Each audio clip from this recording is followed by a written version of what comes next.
Morning बच्चों, मैं हूं Aman Sharma. Aman study point and online coaching centre में आपका स्वागत करता हूं। तो बच्चों, आज हम लोग 10वीं कक्षा के एनसीईआरटी मैथ के बुक के बारे में हम लोग बात करेंगे। तो जो लगातार हम लोग सीरीज चला रहे हैं, जैसे कि जो बिहार बोर्ड के 10वीं कक्षा का सारे सब्जेक्ट के सिलेबस को पढ़ा रहे हैं हम। जैसे अभी हम मैथ स्टार्ट किए हैं, मैथ पढ़ा रहे हैं, तो मैथ में पहला चैप्टर का वीडियो कुछ डाले हैं।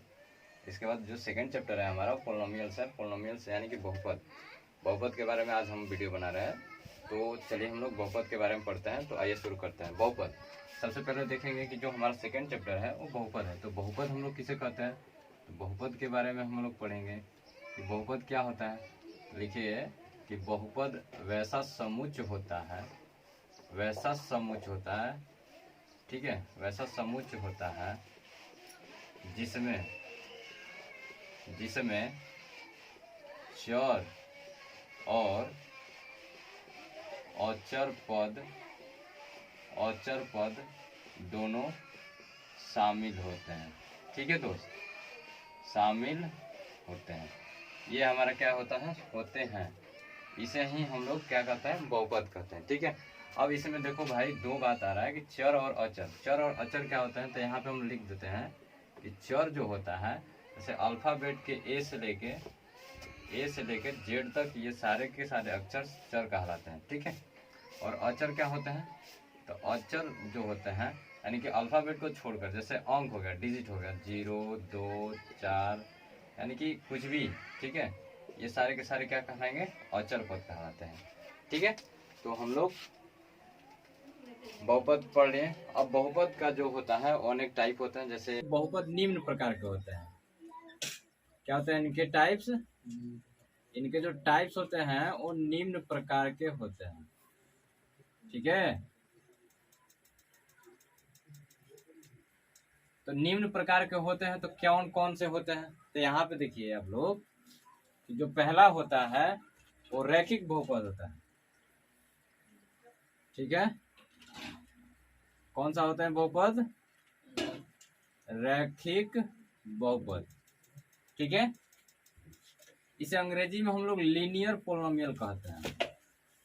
लीनियर पोलिनोमियल लिखते चलिए आप लोग, लीनियर पोलिनोमियल्स। देखिए लीनियर पोलिनोमियल्स में क्या होता है, यहाँ पे लिखिए आप लोग, लीनियर पोलिनोमियल में लिखिए वैसा बहुपद, लिखिए वैसा बहुपद जिनका या जिनके चर में, जिनके चर के उच्चतम घात एक हो। क्या हो, एक हो। ठीक है। यानी कि रैखिक बहुपद क्या होता है कि वैसा बहुपद जिनके चर के उच्चतम घात क्या हो, एक हो, तो उसे हम लोग क्या कहते हैं, रैखिक बहुपद कहते हैं। जैसे कुछ एग्जांपल्स ले लेते हैं। तो एग्जांपल्स में जो है वो है क्या, तो लिखिए एग्जांपल्स में कि 2x - 3, एक ये भी एग्जांपल हो जाएगा। और लिख लीजिए √3x + 5, ये भी एक एग्जांपल हो जाएगा। और लिख लीजिए y + √2, ये भी एग्जांपल हो जाएगा। मतलब इस तरह से बहुत सारे एग्जांपल्स को हम लोग ले सकते हैं। ठीक है। डैश कर दीजिएगा, यहाँ पे ETC कर दीजिएगा। अब यहाँ पे एग्जांपल से आप लोग समझिए। देखिए सभी लोग देखिए, लिखिएगा आप लोग, थोड़ा सा समय देंगे हम, आप लोग लिखिएगा। यहाँ पे पहले देखिए, यहाँ पे रैखिक बहुपद क्या होता है कि वैसा बहुपद जिनके चर के उच्चतम घात एक हो। तो यहाँ पे देखिए, तो ये बहुपद है, तो ये कैसे बहुपद है, क्यों, कैसे हम पहचानेंगे कि ये बहुपद है। तो सबसे पहले देखेंगे कि इस पेयर में चर कितने हैं, एक है। तो इनमें जो चर है इसका उच्चतम घात देखिए, तो यहाँ पे अगर कुछ नहीं दिया रहता है तो समझिए कि वहां पे 1 है। ठीक है। वहां पे क्या है, 1 है। ठीक है। यहाँ पे क्या है, 1 है। तो ये कौन सा बहुपद हो गया, रैखिक बहुपद। इसके भी पावर में देखिए 1 छिपा है, तो ये भी क्या हो जाएगा, रैखिक बहुपद। इसके भी पावर में 1 छिपा है, तो ये भी क्या हो जाएगा, रैखिक बहुपद। इसके भी पावर में 1 छिपा है, ठीक है, ये भी क्या हो जाएंगे, रैखिक बहुपद ही कहलाएंगे, ठीक है। इसी तरह से अगला जो बहुपद होता है वो द्विघात बहुपद होता है। क्या होता है जी, द्विघात बहुपद, क्वाड्रेटिक पोलिनोमियल कहते हैं। क्या कहते हैं, क्वाड्रेटिक पोलिनोमियल, क्वाड्रेटिक पोलिनोमियल्स। द्विघात बहुपद को क्या कहते हैं, क्वाड्रेटिक पोलिनोमियल्स। इसमें देखिए, इसमें कह रहा है कि वैसा बहुपद, लिखते चलिए आप लोग मेरे साथ साथ, वैसा बहुपद जिनके चर के उच्चतम घात 2 हो। क्या हो, 2, बोलिए आप लोग, 2 हो ना, उसे क्या कहेंगे जी, उसे हम लोग द्विघात बहुपद कहते हैं, ठीक है। समझ में आ रहा सभी लोग को। तो अब यहाँ पे हम लोग को एग्जाम्पल लेके समझेंगे, कैसे लेंगे एग्जाम्पल। तो देखिए यहाँ पे एग्जाम्पल हम लोग लेते हैं, जैसे में देखिए किसी भी तरह का एग्जाम्पल हम लोग ले सकते हैं, जैसे x² + 2 कर लीजिए, ठीक है। ये एक बहुपद हो गया, ये जो कि द्विघात बहुपद है। कैसे द्विघात बहुपद है, तो इसके चर में जो उच्चतम घात है वो 2 है, ठीक है। अधिकतम, उच्चतम का मतलब होता है अधिक से अधिक, यानी कि मैक्सिमम पावर, ठीक है। मैक्सिमम पावर यानी कि अधिकतम घात जो है 2 है। इसके बाद और एग्जाम्पल ले लेते हैं, जैसे देखो यहाँ पे और भी ले ले, तो अपने से भी ले सकते हैं आप लोग, बोलिए, आप लोग भी बोल सकते हैं। 2 - x² + √3x भी ले सकते हैं। यहाँ पे कॉमन डाल के u/3 - 2u² + 5 भी ले सकते हैं। ये हम आपके बुक से ही एग्जाम्पल को लिख रहे हैं, ठीक है। तो आप लोग को ऐसा ना घबराना है कि सर कहाँ से लिख रहे हैं, अपने से लिख रहे हैं, ऐसा कुछ नहीं है, हम आपके ही बुक से लिख रहे हैं, ठीक है। बाकी लोग को समझ में आ रहा है ना जी। चलिए, तो ये हो गया द्विघात बहुपद। बताइए कितने लोग को समझ में आया, आ रहा समझ में। तीसरा देखिए, तीसरा जो होता है वो त्रिघात बहुपद होता है। देखिए तीसरा जो होता है टाइप्स, वो त्रिघात बहुपद होते हैं ना। त्रिघात बहुपद को क्या कहता है जी, तो क्यूबिक पोलिनोमियल कहते हैं, क्यूबिक पोलिनोमियल्स कहते हैं, ठीक है। अब इसका डिफिनेशन अगर समझें तो डिफिनेशन कैसे होगा, इसका डिफिनेशन होगा कि वैसा बहुपद, देखिए यहाँ पे वैसा बहुपद, मेरे राइटिंग पे थोड़ा मत जाइएगा, ठीक है, क्योंकि बोर्ड पे थोड़ा सा लिखने में दिक्कत होता है।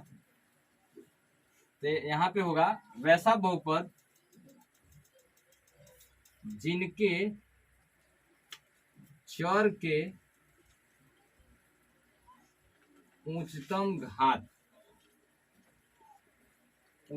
क्या हो जी, 3 हो ना, 3 हो, ठीक। उसे हम लोग क्या कहेंगे, त्रिघात बहुपद कहेंगे। लिखिए त्रिघात बहुपद, ठीक है। जैसे हम लोग एग्जाम्पल लेते हैं, तो यहाँ पे एग्जाम्पल ले सकते हैं, जैसे x³ भी ये त्रिघात बहुपद ही कहलाएगा, ठीक है। उसी तरह से एक और एग्जाम्पल लेते हैं, जैसे 2 - x³, ये भी त्रिघात बहुपद ही कहलाएंगे। एक और एग्जाम्पल ले लीजिए, जैसे √2x³, ये भी एक त्रिघात बहुपद ही कहलाएंगे, ठीक है। बात समझ में आ रहा है आप लोग को, बोलिए। चलिए एक और एग्जाम्पल ले लीजिए, जैसे 3x³ - 2x² + x - 1, ये भी आपका क्या है, त्रिघात बहुपद है। तो इनको उतारिए आप लोग, तो आप लोग हम समझ सकते हैं कि आप लोग उतार लिए होंगे। अगर नहीं उतर रहा है ना तो आप लोग वीडियो को पॉज करके उतारिए, ठीक है। आगे देखिए, आगे जो है हम लोग पढ़ेंगे द्विघात बहुपद का सूत्र के बारे में, ठीक है। यहाँ पे डालिए द्विघात बहुपद, ठीक है। द्विघात बहुपद का जो फॉर्मूला होता है वो क्या होता है, तो a x square plus b x plus c होता है, ठीक। बराबर में 0 यहाँ पे कर सकते हैं। इसका ये जो सूत्र है इसका प्रयोग हम लोग शून्य को निकालने के लिए करते हैं, ठीक है। जब आप लोग आगे चलेंगे तो आगे भी हम लोग पढ़ेंगे कि इसका प्रयोग। अब इसमें देखिए ए बी सी जो है लिखिएगा यहाँ पे ए कोमा बी कोमा सी जो है ये तीनों वास्तविक संख्या है। क्या है, 3 वास्तविक संख्या होंगे यहाँ पे, ठीक है। ये ए बी सी जो होंगे ये तीनों वास्तविक संख्या होंगे। देखिए यहाँ पे इस बहुपद में, इस वाले फॉर्मूला में ये ए जो होगा यानी कि ए कोई भी वैल्यू जो होगा इसमें एक्स स्क्वायर का वो गुणांक कहलाएगा। ये जो होगा क्या होगा जी, ए एक्स स्क्वायर का गुणांक है। क्या है जी, ए जो है एक्स स्क्वायर का गुणांक कहलाएगा। इसके बाद एक्स सॉरी यहाँ पे बी जो है वो एक्स का गुणांक कहलाएगा। क्या कहलाएगा, एक्स का गुणांक है, ठीक है। यहाँ पे सी जो होता है वो अचर पद होता है, ठीक। आगे देखिए, इसके बाद हम लोग त्रिघात का एक फॉर्मूला होता है, त्रिघात बहुपद। त्रिघात बहुपद क्या होता है, इसको भी लिख लीजिए, ए एक्स क्यू प्लस में बी एक्स स्क्वायर प्लस में सी एक्स प्लस में डी होता है, ठीक है।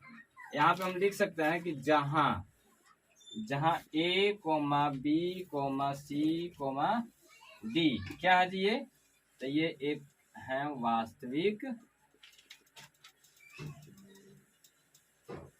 वास्तविक संख्या, ठीक है। बताइए, अब हम लोग इनका प्रयोग करते हैं शून्य को निकालने के लिए। तो अब शून्य कैसे निकालते हैं, तो शून्य भी निकालने का फॉर्मूला होता है। देखिए बहुपद के लिखिए, बहुपद के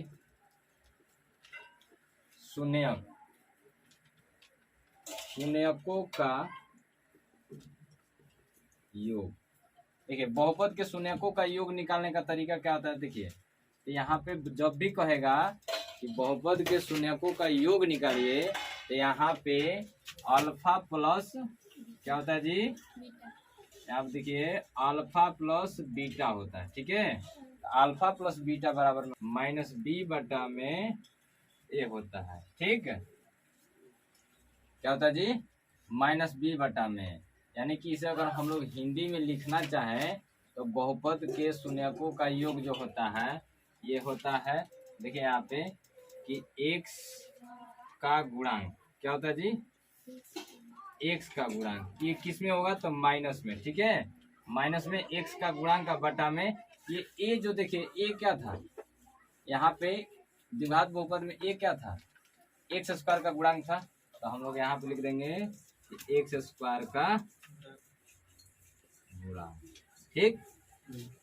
यहाँ पे बहुपद के शून्यकों का योग निकालना है तो अल्फा प्लस बीटा कहलाता है बहुपद के शून्यकों का योग।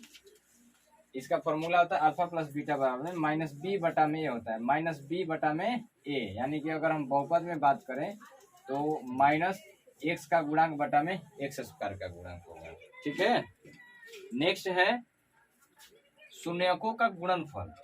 शून्यकों का गुणनफल कह दिया जाए कि बहुपद के शून्यकों का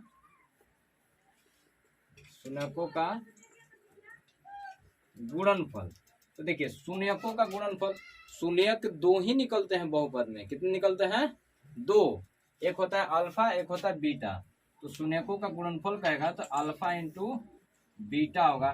तो अल्फा इंटू बीटा बार में क्या होता है, तो सी बटा में ए होता है। अब यहाँ पे सी देखिए क्या होता है, तो यहाँ पे सी के बारे में लिखवा रहे हैं कि सी, अभी हम आपको बताएं कि सी जो होता है वो अचर पद होता है। क्या होता है जी? अचर पद, यानी कि अचर पद में ए होता है। सी जो होता है वो अचर पद कहलाता है, और ये ए जो होता है एक्स स्क्वायर का गुणांक होता है। ठीक, नेक्स्ट इसी तरह से अगर त्रिघात बहुपद के बारे में बात करें तो त्रिघात बहुपद में शून्यकों का जो योग होता है, यानी कि alpha plus beta plus gamma बराबर में माइनस बी बटा में ए होता है। ठीक है, इसी तरह से alpha into beta plus beta into gamma plus gamma into alpha बराबर में सी बटा में ए होता है। इस तरह से अगला जो फॉर्मूला होता है वो alpha into beta into gamma बराबर में माइनस डी बटा में ए होता है। तो इस तरह से ये हमारा द्विघात बहुपद का जो सेकंड चैप्टर है वो बहुपद है एनसीईआरटी बुक का, जिसमें ये सारे फॉर्मूला हैं। ये बेसिक चीज़ है, आप लोग को इसे लिखना होगा। लिखने के बाद अब हम लोग एक्सरसाइज 2.1 के क्वेश्चंस को करेंगे। तो चलिए हम लोग आगे क्वेश्चंस को देखते हैं। हमारा एक्सरसाइज 2.1, तो 2.1 के बारे में पढ़ते हैं। तो 2.1 में जो पहला क्वेश्चन दिया है, कह रहा है कि किसी बहुपद px के लिए y बराबर px का ग्राफ नीचे आकृति के अनुसार दिया गया है। ये प्रत्येक स्थिति में px के शून्य की संख्या ज्ञात करनी है। ठीक है, तो पहला जो ग्राफ है, देखिए यहाँ पे पहला क्वेश्चन का जो पहला ग्राफ है, इसमें हम बता रहे हैं ग्राफ में, ये ग्राफ में ऐसे बना दिया है। ठीक है, ये एक्स एक्सिस होता है, आपको पता है, और ये एक्स डैश एक्सिस होता है, यानी कि एक्स अक्ष, ये एक्स डैश अक्ष, ये वाई एक्सिस होता है, और ये वाई डैश एक्सिस। ठीक, इसमें दिया है, यहाँ पे ओरिजिन हो गया, इस वाले पे दे दिया है। ठीक है, तो आपको बताना है किस पे बताना है, तो कह रहे पे शून्य बताना। तो एक्स एक्सिस पे यहाँ पे कहीं कटा हुआ है? नहीं कटा हुआ है। तो जब नहीं कटा हुआ है, यानी कि वाई एक्सिस पे कटा हुआ है, तो हम लोग कह सकते हैं कि एक्स एक्सिस पे कोई शून्य नहीं है। ठीक है, तो यहाँ पे लिख देंगे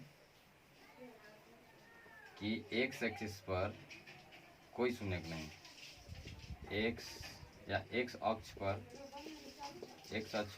कोई शून्यक नहीं है। ठीक है, इसी तरह से सेकंड क्वेश्चन को बनाते हैं।